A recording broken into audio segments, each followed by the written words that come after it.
welfare, trying to get off welfare, people who wanted to be somebody, people who had dreams.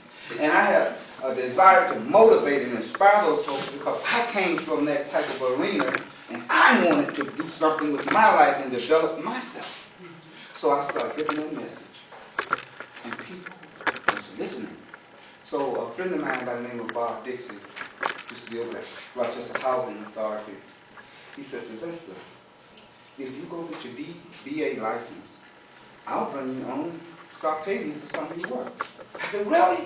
He said, yes. So I went and got my DBA license, and he gave me my first chance to make money.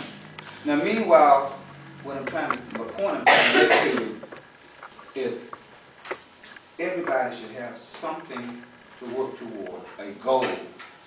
It doesn't matter your age, it doesn't matter your race, no gender, anything. You need something to work for. You need a goal. So when he gave me that opportunity to speak, that was my goal. Check this out, people. Always going to have people who don't want you to make it. That's right. You're always going to have what they call in the modern day the haters. Why? Why? Would somebody want to block your goals? Why would somebody want to stand in your way? And you know, there's a way you can look at that will fuel you, give you some energy. Now, the people who we depend on most to help us when we have goals are our relatives. And sometimes you find that they're the main one who stand in your way. Yeah. Am I right? Yes, sir. And some of them don't mean to.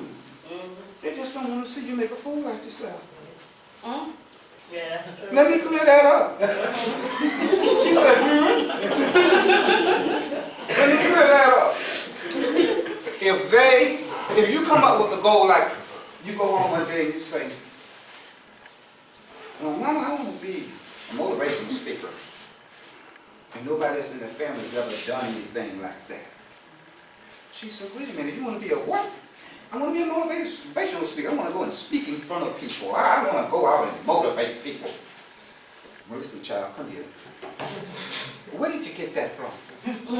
Nobody's in the family ever done anything like that. That's the main thing they'll say. What they're trying to say is, I don't see you doing it. You never spoke before. And you remember in second grade you messed up that speech. And you remember when you tried to speak to the people, don't do that. Don't embarrass us. They don't mean no harm. But if people, this is a general people. Remember this. If you got a best friend, a loved one, or a relative, and then they can't see themselves doing a certain thing, they just don't see it for themselves, they just can't see themselves doing it, guess what? They don't see it for you. They cannot see it for you. But the rule of thumb is to encourage you anyway. You remember when you was a baby, or you remember most of you are parents, right? And you know your child come home with the artwork and it looks like you can't figure it out. And it's all scribble scrabble up. But you say, oh baby, this is so nice. Right, yes. And you put it up on the refrigerator and you just let it light up. That is what happens to all of us until we get to a certain point and somebody criticizes the work. Well, usually a cousin or something. What in the world is that? Well, Mama said it was nice. What is it? It's a giraffe. A giraffe? And from that point on, I don't know what grade, but from that point on, you don't want to draw no more. Yeah. Mama said, well, what happened to the work? Well, I don't want to do that no more. So we have to look back, and I'm saying this message, I'm telling you this message so you can look back. This is a look back message. For those of you who had those goals, those dreams, and everybody in you've got one, you had one, and in this class is indication of it because most of you were in here involuntarily. You were in here so you can complete a process to get to the next process. You did not know you was going to be in this wonderful class. Had you known it, you'd have been glad to come here. And before we leave, I'm going to hear some testimonies on how happy you are to be here because you've been tricked. To say, well, we're going to learn how to be good interviewers. We're going to learn all the techniques of being an interviewer, all the job skill readiness program. We're going to stand up and have confidence. Mrs. Jeffries has shown us that it's very important that we dress and dress for success. All those are good techniques. But they are steps. This is the first step that you will take toward a millennial step. Some of you will just be glad to get this step, just glad to get a job. But that ain't what it's about. Once you get the job, then there's another step. It's a leadership step. It's a management step. Then you might say, oh man, this is great. I want to know how much my boss is making. This is the type of attitude I want to bring to you today. Now, here's a little short story before I'm trying to build you up now. Watch everything I say, how I say it. Watch my movements and all of this, because it's all a part of speaking.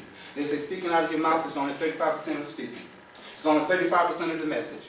Because if I stood up here like this and spoke out of my mouth, you won't get it all. But it's this. It's looking at you. It's walking up looking close. It's bringing you into the audience. It's asking you questions. All this is a part of speaking. Okay? So I want you to watch everything I do. Now, I don't want to bore you, so I'm going to get a little humorous. I'm going to make you laugh a little. Now, everybody in here is past 20, I'm assuming.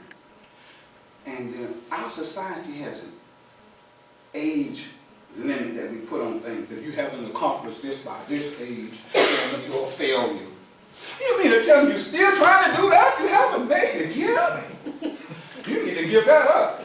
And what kills me the most is people who are in their 50s, some in their 60s, and they're saying, I used to do that.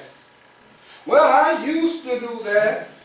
I tried that, as if they're dead already. If you've got life and if you are breathing, then you still got a shot at it. I'll never give it up.